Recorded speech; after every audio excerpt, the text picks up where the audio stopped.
आप सभी महानुभावों को श्रीमद् भागवत महापुराण के प्रथम स्कंद का कथा सुनने का स्वागत है। महाराजा परीक्षित द्वारा कलयुग का दमन। सूत जी बोले कि हे शौनक जी, राजा परीक्षित देखा कि एक वेशधारी शूद्र है जो राजसी जो है वेशभूषा में है और डंडा लेकर के गाय और बैल के एक जोड़े को इस तरह पीटता जा रहा है जैसे वह उसका स्वामी न हो। कमल तंतु के समान श्वेत रंग का बैल जो है एक पैर पर खड़ा है और भय से कांप रहा है और शूद्र की ताड़ना से पीड़ित होकर मल मूत्र को त्याग कर रहा है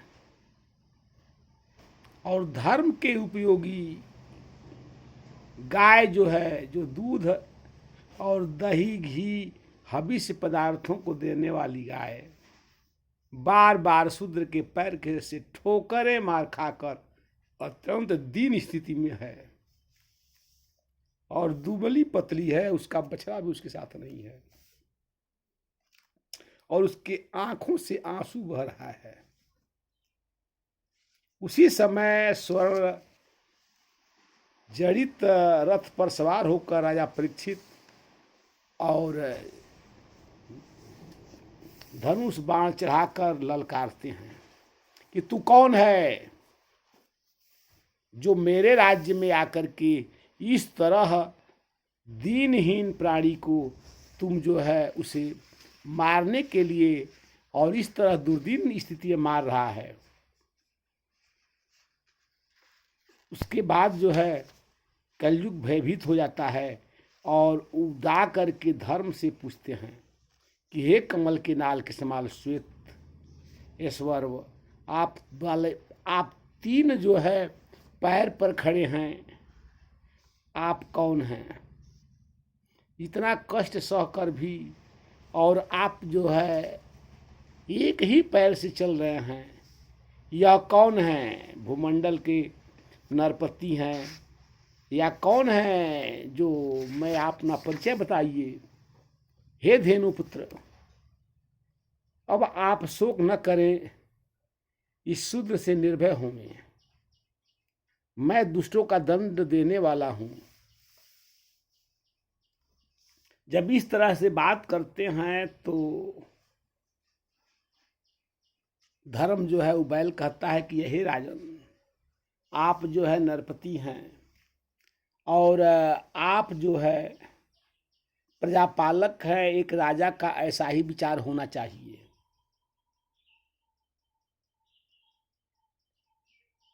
और यह महादुष्ट जो है कलयुग है।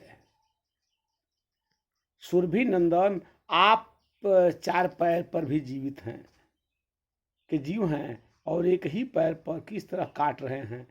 कृष्ण भगवान के अनुयायी राजाओं के संबंध जो है ऐसा कभी नहीं हुआ है।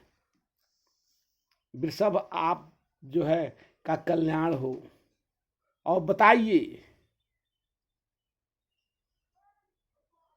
साधु और संतों का अंग भंग करने वाला यह दुष्ट ने पांडवों को कृत्य में कलंक लगाया है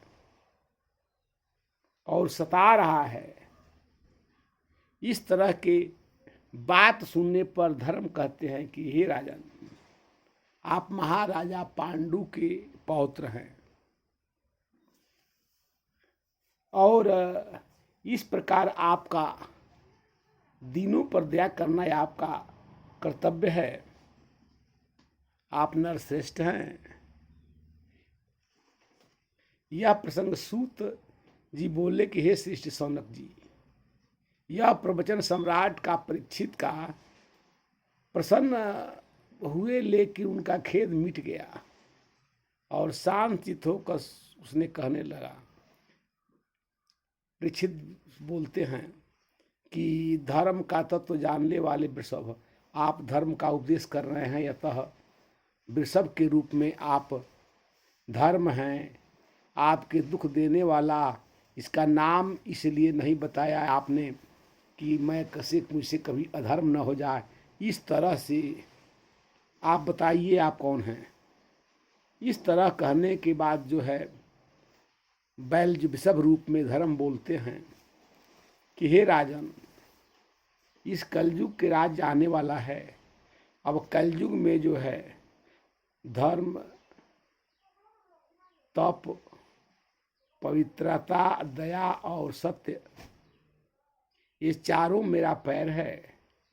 इसमें कलयुग में केवल सत्य ही रह सकता है, तप, दया, पवित्रता नहीं रहेगा। ये तीनों जो है कलयुग के मध्य से प्रभाव से नष्ट हो चुका है। और गौ माता साक्षात पृथ्वी हैं। अब इनको भारी बोझ लग रहा है, इसलिए ये भी जो है गौ के रूप में रह के और ये भी दुखी हैं। इस तरह की वार्ता जब होता है तो सूत जी बोले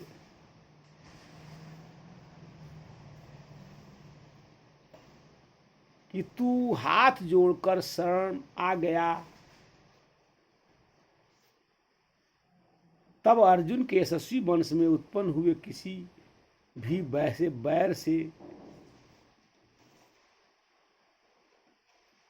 और भय से अधर्म का सहायता नहीं किया और मेरे राज्य में बिल्कुल रहना नहीं चाहिए।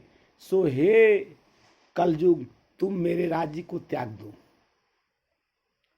और परीक्षित की यह आज्ञा सुन करके कलयुग जो है भयभीत होकर के और रोने लगा और बिलखने लगा और कहता है कि हे राजन, मुझे आप कहीं रहने के लिए निवास स्थान दें। मैं जहाँ जाता हूँ, जहाँ रहने का सोचता हूँ, वहाँ आप जो है धनुष बाण ले करके चले जाते हैं। सो आप मेरी रक्षा करें। और पैर पकड़ लिया। परीक्षित बोले कि देखो, तुम जो है बहुत निर्दयी हो, इसलिए अब तुझे स्थान तो नहीं रहना चाहिए, लेकिन जब तुम कहता है तो मेरे राज्य में रहने के लिए शरण में आ गया है तो ठीक है।